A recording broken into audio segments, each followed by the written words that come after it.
Welcome back to Mantel Farm. In this episode, Roger takes a look to see whether or not the queen cells are coming along nicely in our cedar hive, and we also have a look in the polystyrene national hive as we intend to requeen that colony.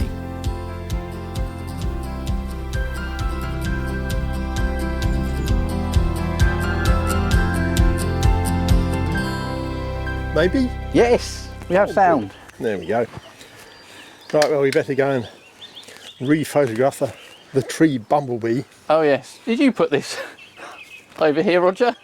Yes, because I picked up the horse chestnut candle, as it were, and there was a tree bumblebee on it looking very cold and miserable and wet. So I put it on top of this WBC hive in the sunshine, which was present at the time, thinking it would warm the bee up and possibly to the extent that it would be able to go flying off home. And then the sun went in again. But anyway, she is moving about a bit better than she was. Yeah. Right, what we're going to do today is we've decided that the queen in this poly hive is not actually big enough to ever produce a full-size colony. She's doing her best, but she's only little, and it's not really working. So we've given her a good chance. It's now practically the end of May, and she's got no further than 2 and a bit frames of brood, and those are not full frames, those are frames with bits of brood on them. So we're now going to take her out on a frame of probably sealed brood with a little bit of stores on it, and put her into that nuke box down there. So we're not killing her off, we're just moving her aside, and then hopefully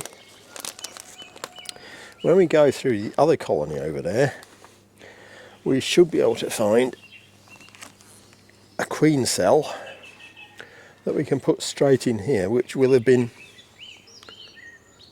built and fed by a colony with quite a lot of bees in it. So it will be sort of a viable, decent sized queen cell, hopefully. And that way we can get a new queen in here, and it should be emerging sometime in the next few days if it's all going to plan.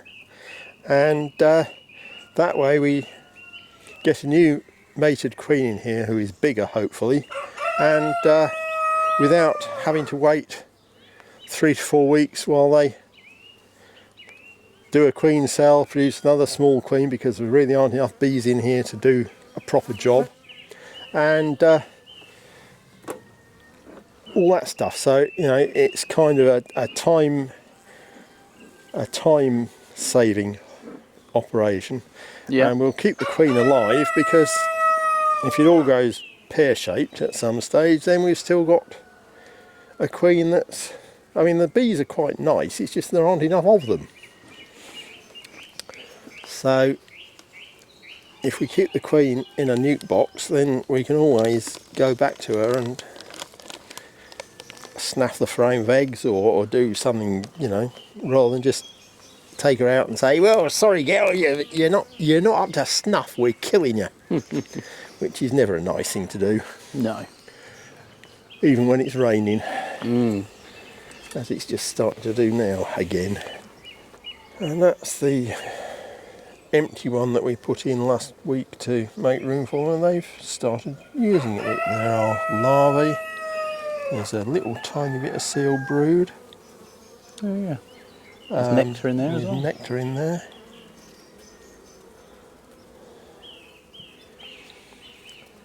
Like as I say, the queen and the bees are trying, but there just aren't enough of them to make a rip-roaring success of it. Now they're all at home, that has actually got a lot bigger. Yeah. In a week. That's actually quite a good pattern, isn't it? That's a pretty good brood pattern.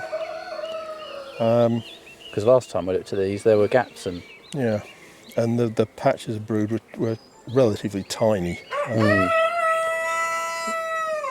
About half of that.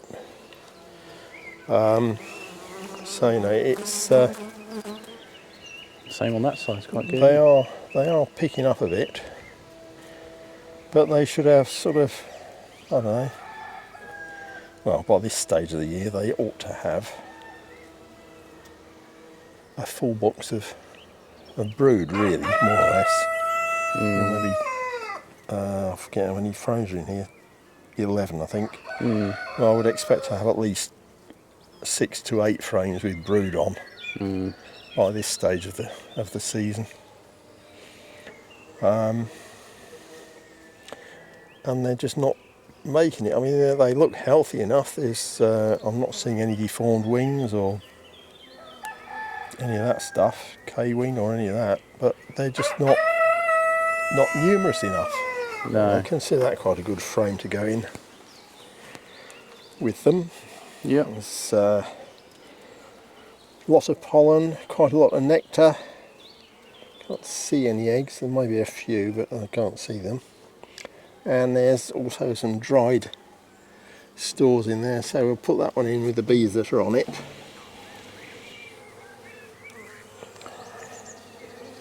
Trying to pick the queen up with this odd device.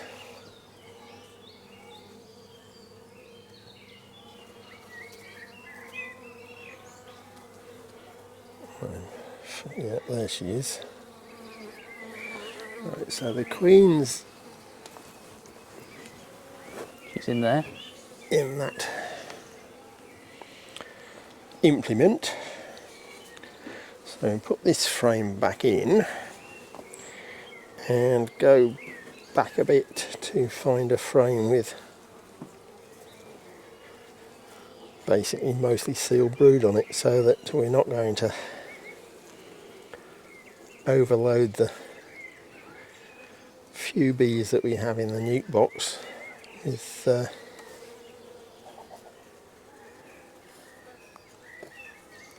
feeding and rearing brood. I think that one's favourite. There's sealed emerging brood on that side. You can tell it's emerging brood because if you look at that, where was it, in there, there's a cell with sort of slightly raggy edges, which means a bee has just emerged from it. It was somewhere here. Oh, there's one There's actually one emerging. just come in there. That's what I saw. So you know we've got emerging brood. So there's going to be young bees to look after the queen, just feed her and keep her warm. There's very little open brood on there. So I'm just going to shake the bees off, and more or less, just quickly, half a shake I suppose, because we don't want to take them all. Right, that in.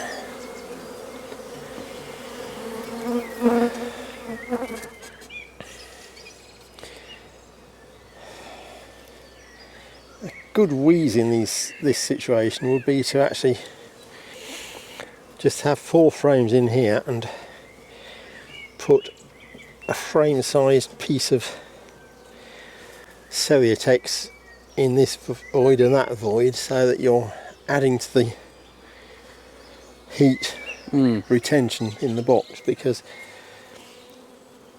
I mean it ought to be alright this time of year, because crikey, it's the end of May, but even so it's not warm. It's a bit better now than it was 10 minutes ago. I'm going to release the queen, and she's going, she's gone. That's that done. Yeah. Now we put this lot back together.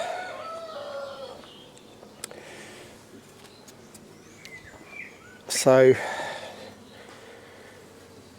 they're going to sort of realise fairly soon that they're queenless. which is what we want, and that way they won't, when we put a queen cell in there tomorrow, hopefully they won't just rip it down. Some bees seem to be really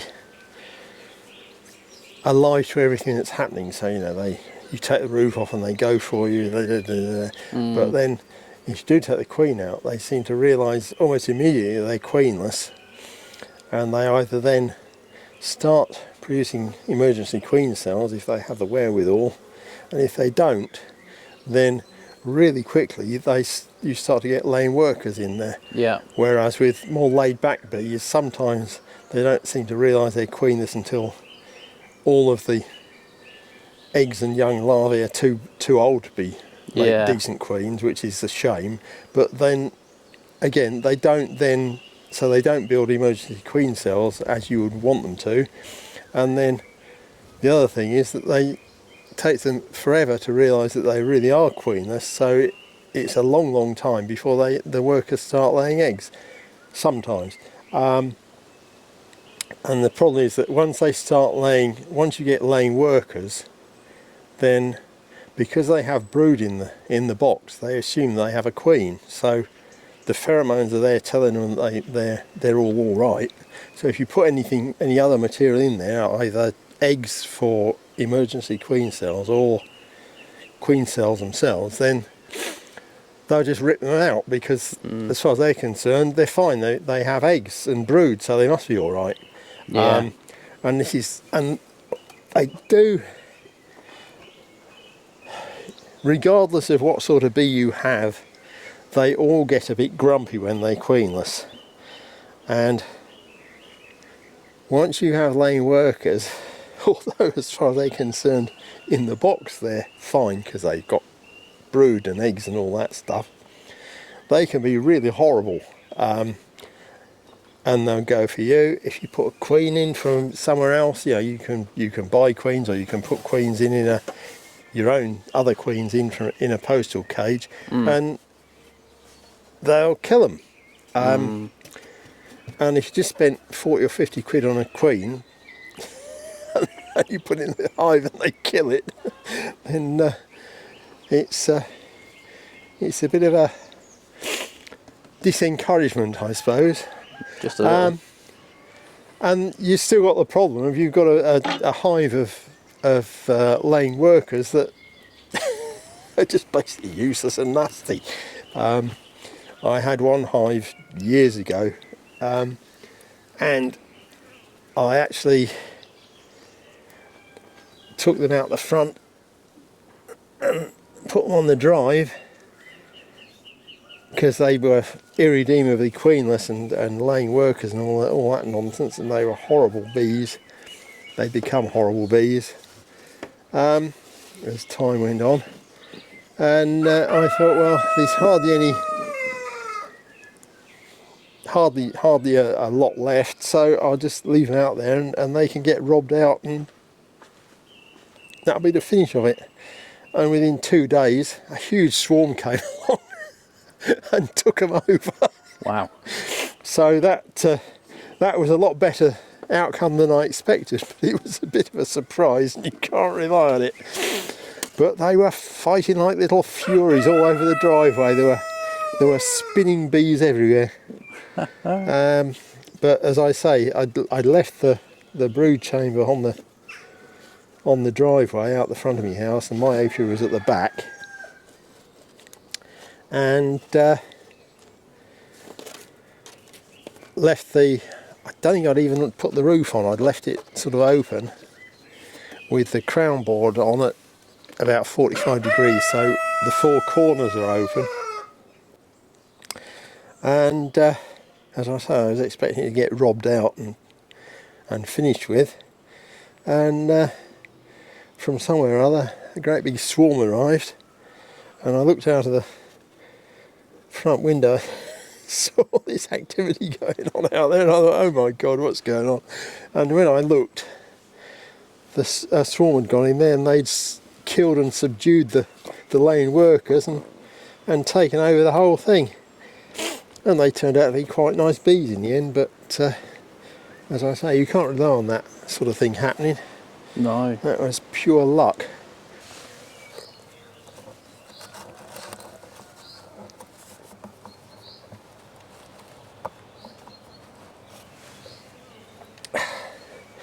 Right, there we go. Grass in the entrance. Grass at the entrance, and that'll shrink and fall out. We're going into this one just to check the state of the queen cells that we hopefully were producing. Nicely. Nicely on a particular frame, so it shouldn't be difficult to find it because it was a super frame. Okay, so there we have. Busy frame. It's a bit of brace cone there building that's just about to drop off.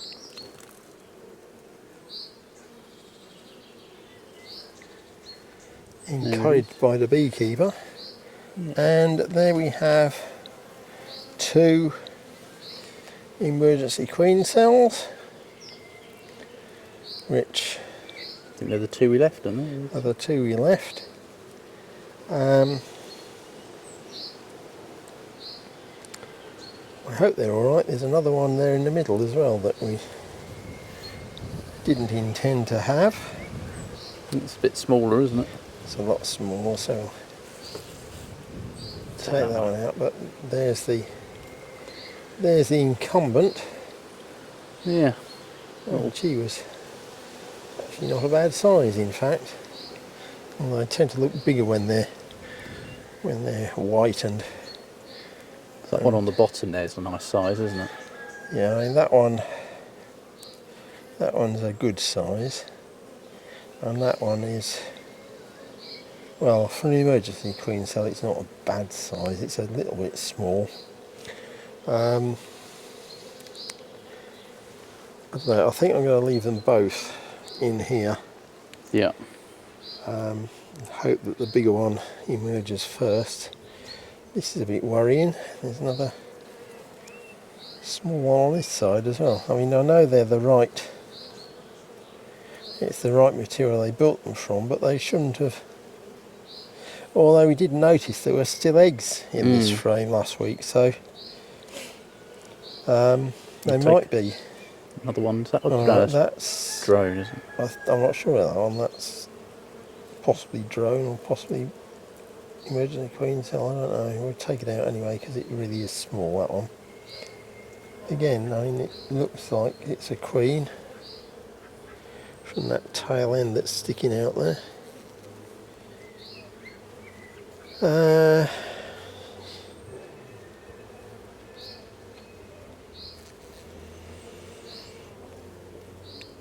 I'm going to take that one out as well because, oh, that looks a bit of a mess anyway. That was fairly horrible. That's brown and gloopy. We don't like that at all. There was something wrong with that one. Definitely. And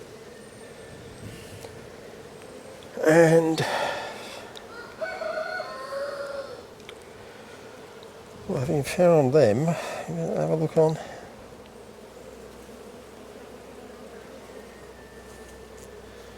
Here for anything else untoward.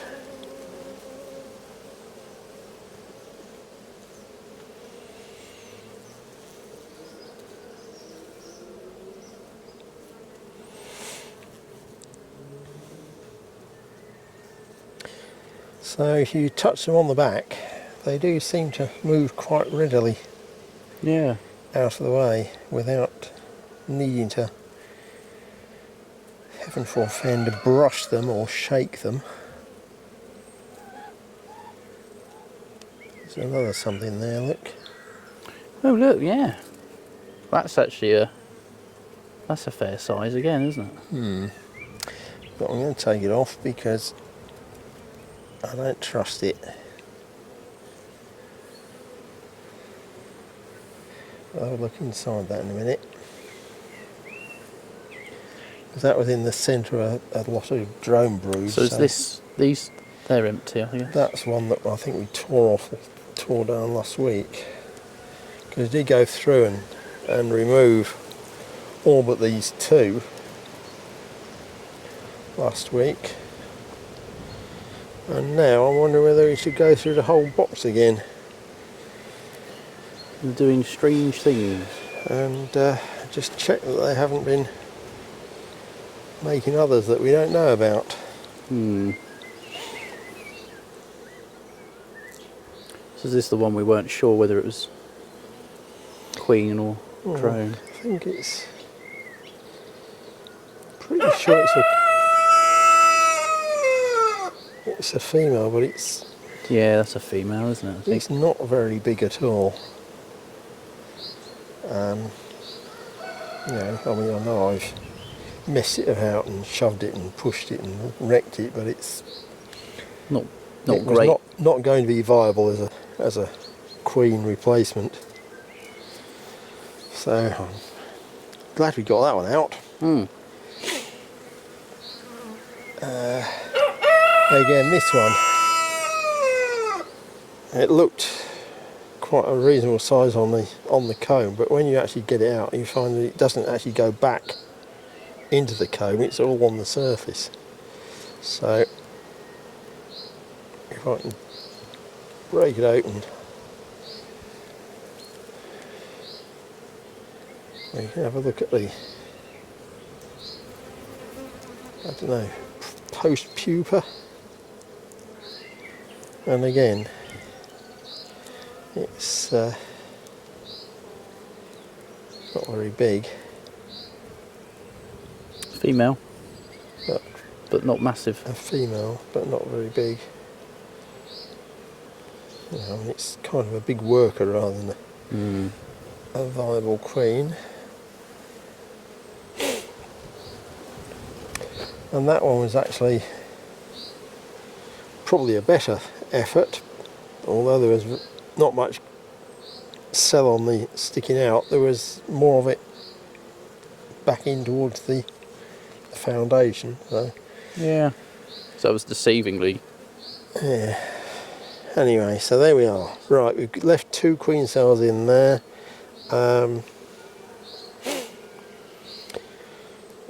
You know, I don't want to go through this and look through them all again. Not today. Do it tomorrow. I think we'll do it tomorrow, when hopefully the weather's going to be better. So we'll take that bit of brace comb away, leave all the rest in place, put the lid back on,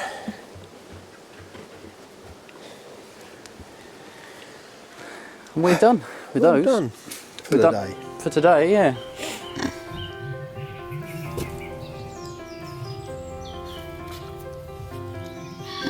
Thank you for watching. Hope you enjoy what we do here at Mantel Farm.